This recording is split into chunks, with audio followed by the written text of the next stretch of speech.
Vous écoutez Pierre Nantel. On est de retour. On va aller rencontrer notre chroniqueuse de l'Institut économique de Montréal, Mme Emmanuelle Faubert. Bonjour, Emmanuelle. Bonjour. On va se parler aujourd'hui d'un dossier. Je fouillais un peu sur l'engin de recherche habituel que tout le monde utilise, qu'on ne nommera pas, il n'y a pas besoin de publicité.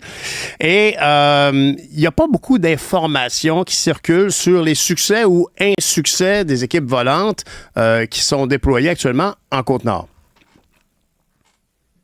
En fait, ce qui se passe en ce moment, c'est que il y a à peu près 14 infirmières qui ont été envoyées, infirmières ou infirmières auxiliaires, personnel de la santé qui ont été envoyés sur la Côte-Nord avec l'équipe volante. Et quand on considère le fait que avant tout ce changement de légal-là, il y avait 600 infirmières employées par des agences. Donc, on voit ici que ça convient pas, on compare la situation qui précédait. Il y avait 600 infirmières, infirmiers, en fait, un personnel rassemblé. Est-ce qu'on parle de tous les employés des services de santé de la Côte-Nord ou on parle des infirmiers et infirmières auxiliaires? 600, vous êtes sûr? On parle de postes d'agence. On parle de postes qui étaient comblés par du personnel d'agence, entre autres beaucoup des infirmières et des infirmiers. Donc là, si on voit qu'il y en a 14 qui ont été déployés depuis avec l'équipe volante.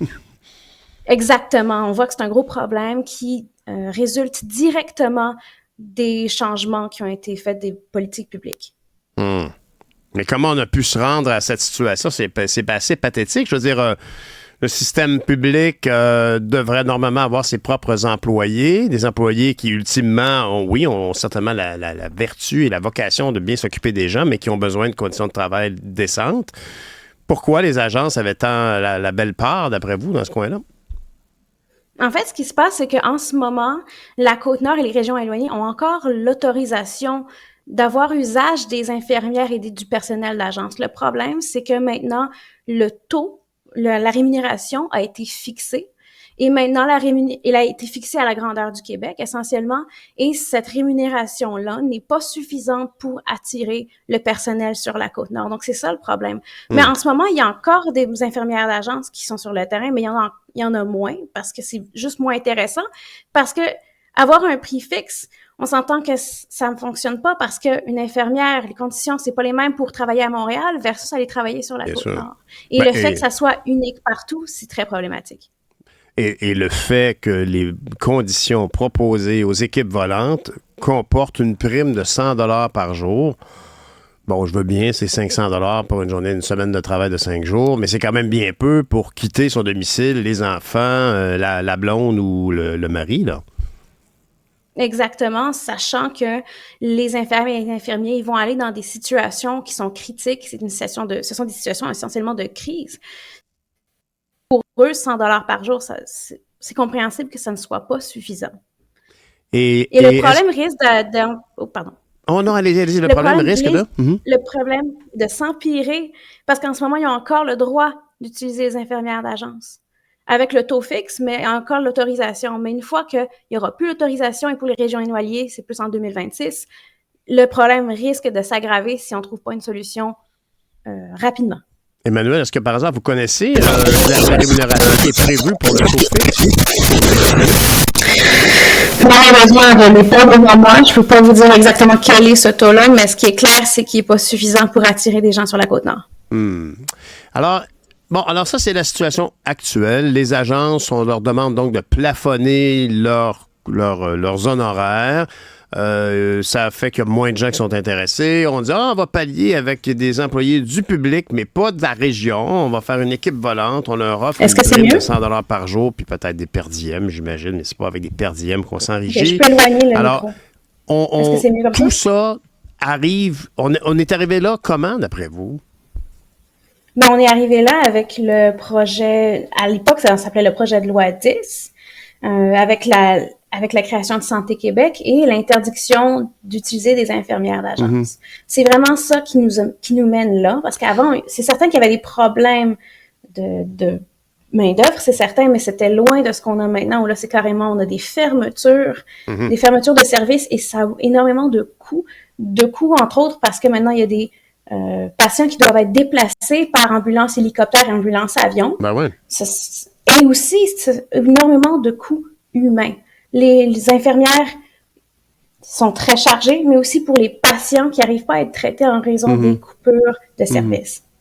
Mais comment on a pu arriver à un appauvrissement tel des ressources? C'est-à-dire que si on faisait appel aux agences autrefois, c'est parce qu'on n'arrivait pas à garder notre main-d'œuvre régulière.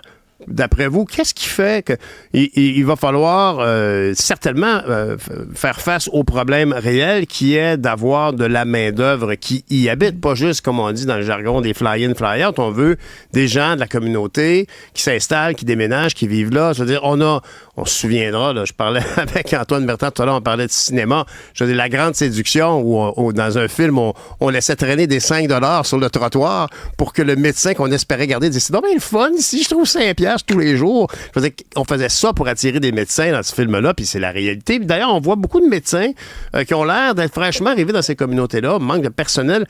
Je veux dire, est-ce qu'il y a des mesures que le gouvernement peut prendre pour rendre ces postes-là plus attrayants? Il faut regarder, il y a plusieurs choses qui peuvent être faites. Regarder au niveau des conventions collectives.